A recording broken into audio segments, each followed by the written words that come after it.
Hello, we were discussing about first generation of the computers, ENIAC, that is the electronic numerical integrator and calculator,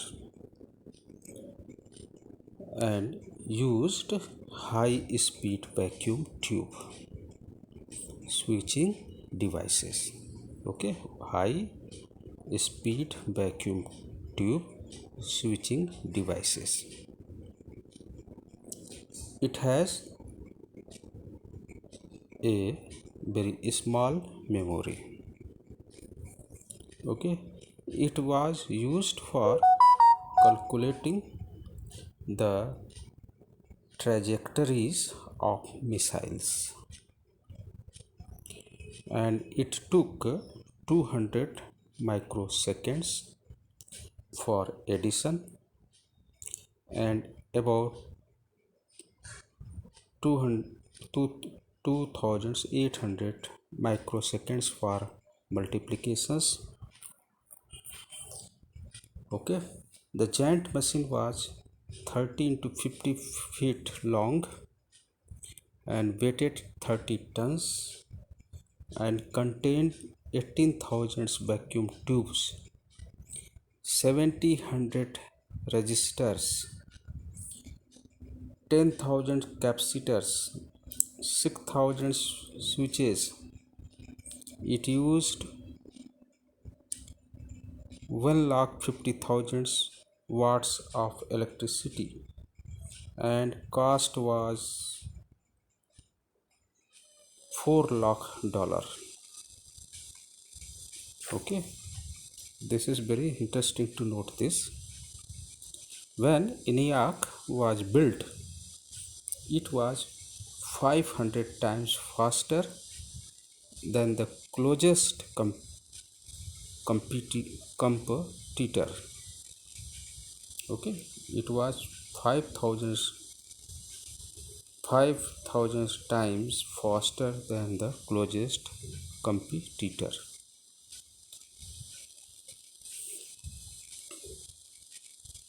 The Harshad Mark first. Now this is about ENIAC. Means computer was very large. Now second development in this regard is EDVAC. What is the EDVAC? The binary arithmetic was used in construction of a computer called electronic discrete variable automatic computer. Okay, once again, electronic discrete variable automatic computer, and this was completed in 1950.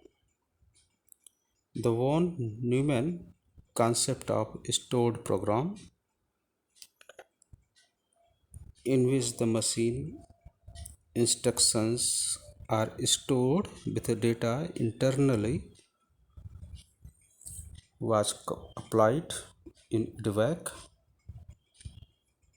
and with this the operation become faster, since the computer could rapidly access both the programs and data. So this is about your EDVAC. Now we will discuss EDSAC. The EDSAC,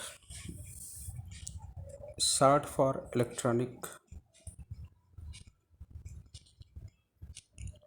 delay storage automatic computer. Electronic delay storage automatic computer was built by Professor M.V. Bilquis at Cambridge University in 1949. and used mercury delayed links for storage.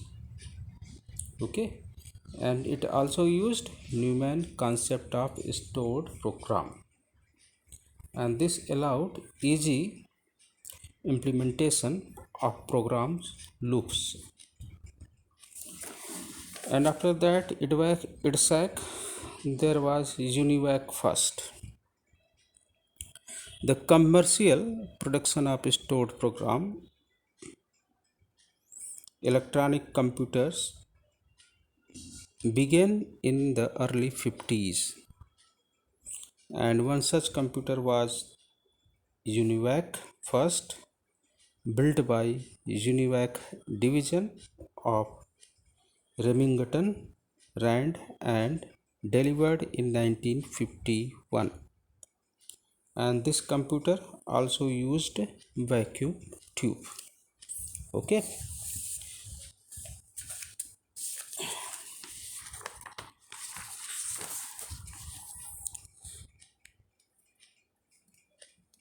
initial application of computers these days were in science and engineering,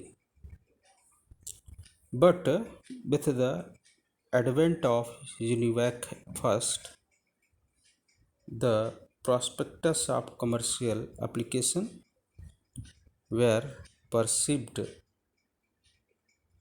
Though the first generation of computer were welcomed by government and universities, as they greatly helped them in these tasks. However, the first computer generation suffered some big limitations.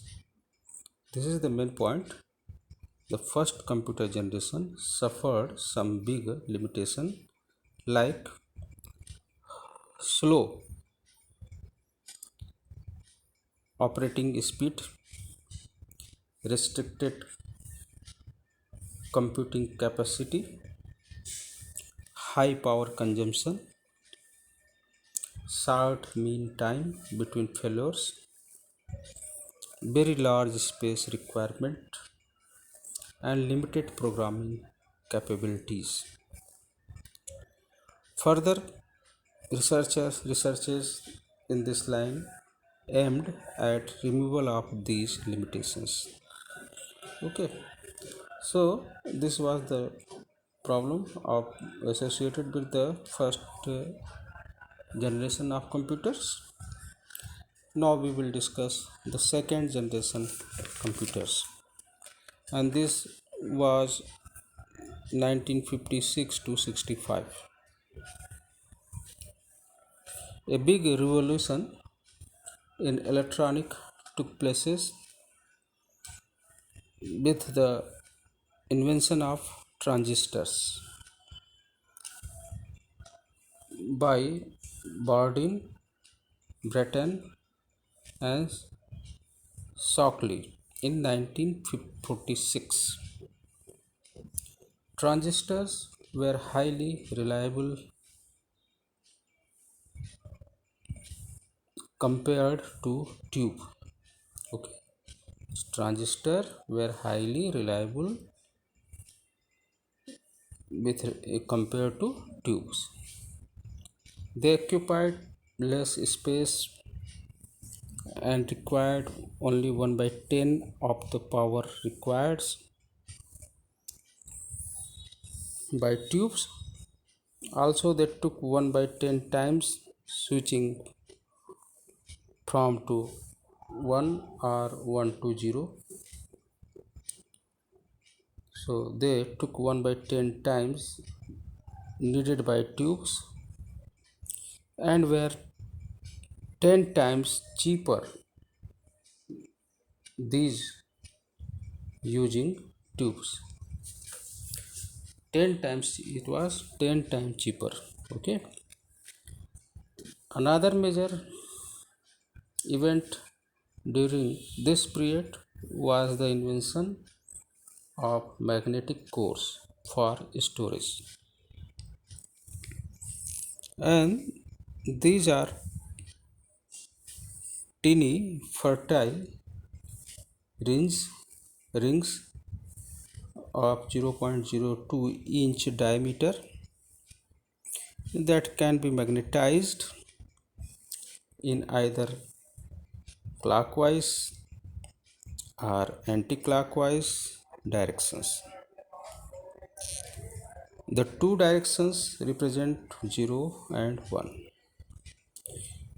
And magnetic cores were used to construct large random access memory. Okay, this is important. Magnetic cores were used to construct large random access memories.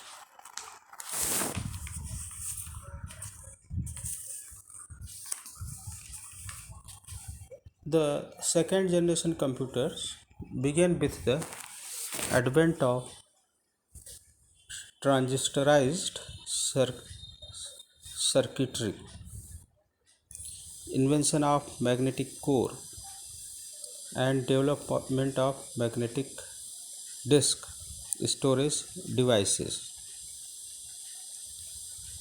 And these new developments made these computers much more reliable. Okay, the increased reliability and availability of large memories has paved the way for the development of high level language such as Fortran, COBOL, ALGOL, and Snowball, etc. Operating system came into being with speedy CPUs and the advent of magnetic tape and disk storage. Batch operating system ruled the second generation computers. Okay, batch operating system ruled the second generation computer. Now, commercial application rapidly developed during this period, and more than 80% of these computers were used in business and in industries in the application like payroll, inventory control, marketing, production, planning, etc. Some second generation computers are shown below in table. Here is column for model, column for size, and column for area of applications. The model IBM 1401, size is smaller to medium, and area of application is business. IBM 1620, small size and scientific applications. IBM 7094, size is large and used for scientific and business purpose. CDC 1604, size is medium to large and area of application is scientific. Similarly, CDC 3600, size is large and area of application is scientific. Similarly, RCA 501, size is medium and area of application is business. UNIVAC 1108, size is large and area of application is scientific and business. So this is your all about of first generation, second generation. and in next lecture we will discuss other generations of computers. So thank you. Okay.